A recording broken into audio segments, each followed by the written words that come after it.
வர்ற ஞாயிற்றுக்கிழமை மும்பை இந்தியன்ஸ் அணிக்கு எதிராக நம்ம சிஎஸ்கே அணி 8வது ஐபிஎல் மேட்சை விளையாட போகிறாங்க. ஸோ இந்த ஆட்டம் எவ்வளவு முக்கியமான ஆட்டம் நம்ம சிஎஸ்கே அணிக்கு அப்படிங்கிறது நம்ம எல்லாருக்குமே தெரியும்.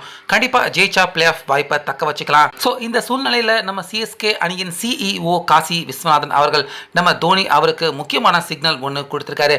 அதன் காரணமாக சிஎஸ்கே அணிக்கு உள்ள மற்றொரு இளம் பிளேயர் தற்போது உள்ள வராரு.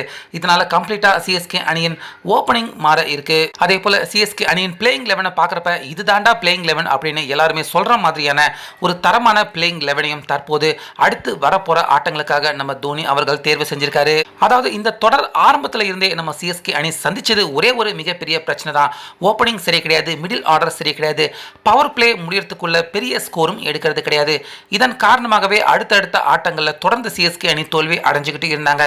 ஸோ இதுல இருந்து ஒரு சில மாற்றங்கள் கடந்த ஆட்டத்தில் தோனி அவர்கள் செஞ்சாரு. 3 வருஷமா சிஎஸ்கே அணியில் வாய்ப்புக்காக காத்துக்கிட்டு இருந்த ரஷீத் அவரை ஓபனரா இறக்கி விட்டாரு.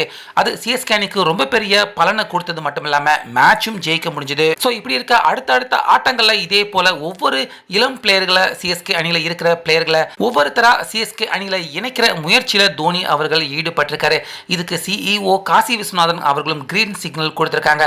ஸோ அந்த வகையில் இதுக்கு முன்னாடி ருத்ராஜ் அவருடைய ரீப்ளேஸ்மெண்டா உள்ள வரப்போறாரு அப்படின்னு சொல்லிட்டு இருந்த ஆயுஷ் வர ஞாயிற்றுக்கிழமை மும்பை இந்தியன்ஸ் அணிக்கு எதிரான ஆட்டத்தில் அவர் விளையாடுறதுக்கான வாய்ப்பு இருக்கு அப்படின்னு தான் இது வரைக்கும் சொல்லிக்கிட்டு இருந்தாங்க.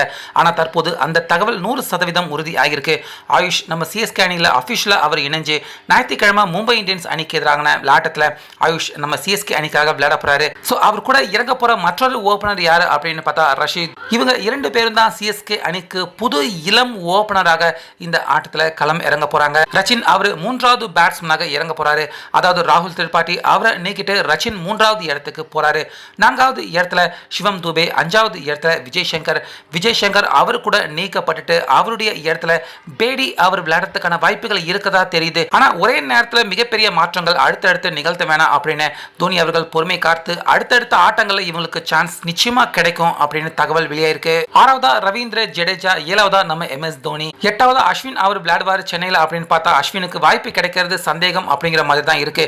நூர் அகமது 8வது பிளேயராகவும் 9வது பிளேயரா AK அதாவது அன்ஷுல் கம்போஜ், 10வது பிளேயரா பத்திரனா, கடைசி 11வது பிளேயரா கலீத் அஹமது. ஆக மொத்தம் இந்த பிளேயிங் 11 தான் அதாவது கிட்டத்தட்ட 2 இளம் ஓபனர்கள், அதுக்கப்புறமா மிடில் ஓவர்கள்ல மற்றொரு இளம் பிளேயரான பேடி, அடுத்து போலர்கள் லிஸ்ட்ல கூட அன்ஷுல் கம்போஜ் அவருக்கும் ரெகுலரா வாய்ப்பு கிடைக்க இருக்கு.